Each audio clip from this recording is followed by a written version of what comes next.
നമസ്കാരം. ജെ ടോക്സിലേക്ക് എല്ലാവർക്കും സ്വാഗതം. ഒരു കൊച്ചു ഗ്രാമത്തിൽ ലിയോറ എന്നു പേരുള്ള ഒരു കുശവ പെൺകുട്ടി ജീവിച്ചിരുന്നു.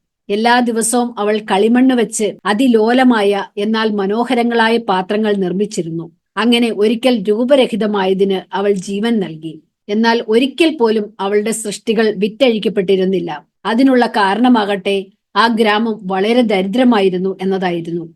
ആളുകൾ അവരുടെ പ്ലേറ്റുകൾ നിറയ്ക്കാൻ കഷ്ടപ്പെടുമ്പോൾ സൗന്ദര്യത്തിന് എന്തു പ്രാധാന്യം?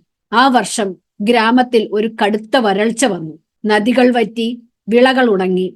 ഗ്രാമമാകട്ടെ നിരാശയാൽ നിറഞ്ഞു. മഴ എന്നെങ്കിലും വരുമെന്ന പ്രതീക്ഷയും അതോടെ ജനജീവിതവും നഷ്ടമായി. ഒരിക്കൽ വാഗ്ദാനങ്ങൾ നിറഞ്ഞ ആകാശം ഇപ്പോഴിതാ അനന്തമായി നീണ്ടുകിടക്കുന്നു. നീലയുടെ പൊള്ളയായ വിശാലത. ലിയോറ മറ്റുള്ളവരെ പോലെ ബുദ്ധിമുട്ടിയെങ്കിലും തന്റെ ജോലി തുടർന്നു. ദിവസം തോറും അവൾ അവളുടെ ചക്രത്തിൽ ഇരുന്ന് പുതിയ പുതിയ സൃഷ്ടികൾക്ക് രൂപം നൽകും. അവളുടെ കട കടന്നു പോകുമ്പോൾ അയൽക്കാരും പരിചയക്കാരും അവളെ നോക്കി തലയാട്ടും. ലോകം തകരുമ്പോൾ കല കൊണ്ട് എന്തു പ്രയോജനം? അവർ കളിയാക്കി പിറുപിറുത്തുകൊണ്ടേയിരുന്നു. എന്നാൽ ലിയോറയാകട്ടെ മൃദുവായി പുഞ്ചിരിക്കും. അവളുടെ വിരലുകൾ ഒരിക്കൽ പോലും നിലച്ചിരുന്നില്ല. പ്രതീക്ഷ, അതാണ് വേണ്ടത്. മഴയ്ക്കായി നാം പ്രതീക്ഷയോടെ കാത്തിരിക്കുക. മാസങ്ങൾക്കു നീണ്ട വരൾച്ചയ്ക്ക് ശേഷം ഒരു ദിവസം രാവിലെ ലിയോറ ഗ്രാമചത്വരത്തിന്റെ മധ്യത്തിൽ ഒരു ചെറിയ കളിമൺ പാത്രം വെച്ചു. അത് സങ്കീർണമായ ഡിസൈനുകളോ തിളക്കമുള്ള നിറങ്ങളോ കൊണ്ട് അലങ്കരിക്കപ്പെട്ടിരുന്നില്ല. അത് വളരെ വ്യക്തവും എന്നാൽ വളരെ നിസാരവുമായിരുന്നു. ഒരൊറ്റ കാര്യം ഒഴികെ. അതെന്തായിരുന്നെന്നോ? ഭരണിയിൽ ഒരു ചെറിയ വിള്ളൽ ഉണ്ടായിരുന്നു. അതിൽ നിന്ന് സുന്ദരമായ ഒരു പൂവത വളർന്നു വരുന്നു. എങ്ങനെയോ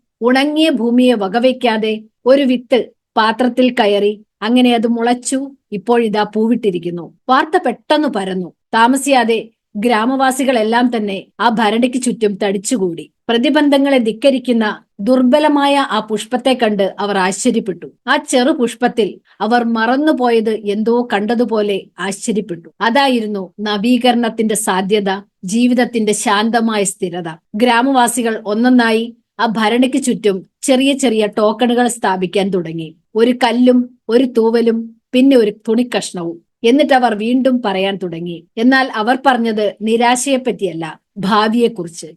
ലിയോറയുടെ ലളിതമായ ആ ഭരണി മറ്റുള്ളതിന് ചെയ്യാൻ സാധിക്കാത്തത് ചെയ്തു. ഏറ്റവും സാധ്യതയില്ലാത്ത സ്ഥലങ്ങളിൽ പോലും പുഷ്പം പോലെ പ്രതീക്ഷ വളരുമെന്ന് ഇത് അവരെ കാണിച്ചു തന്നു. അതിന് തികഞ്ഞ വ്യവസ്ഥകളോ ഉറപ്പോ ആവശ്യമില്ല. ഒരു ചെറിയ വിള്ളൽ മതി, അവിടെ ജീവൻ വേരൂന്നു. കാലക്രമേണ മഴ വീണ്ടും പെയ്തു തുടങ്ങി. അതോടൊപ്പം തന്നെ ഗ്രാമവും പുഷ്ടിപ്പെട്ടു. എന്നാൽ ഭരണിയിലെ പാഠം, ലിയോറ തന്റെ ഭരണിയിലൂടെ പങ്കുവച്ച പാഠം ആളുകൾ ഒരിക്കലും മറന്നില്ല. എന്താണ് അവർ ലിയോറയിലൂടെ പഠിച്ചത്? അവർ പഠിച്ചത് പ്രതീക്ഷ എന്ന ഒരു കലയെക്കുറിച്ചായിരുന്നു. അത് ദുർബലവും സ്ഥിരതയുള്ളതും വരണ്ട മരുഭൂമികളെ പൂന്തോട്ടങ്ങളാക്കി മാറ്റാൻ കഴിവുള്ളതുമാണ്. വരൾച്ചയുടെ നടുവിൽ മനോഹരമായ എന്തെങ്കിലും ഇനിയും വളരുമെന്ന് വിശ്വസിക്കാനുള്ള ധൈര്യം മാത്രമാണ് നമുക്ക് വേണ്ടത്. അതിനാൽ പ്രതീക്ഷ കൈവിടാതിരിക്കാം. നന്ദി.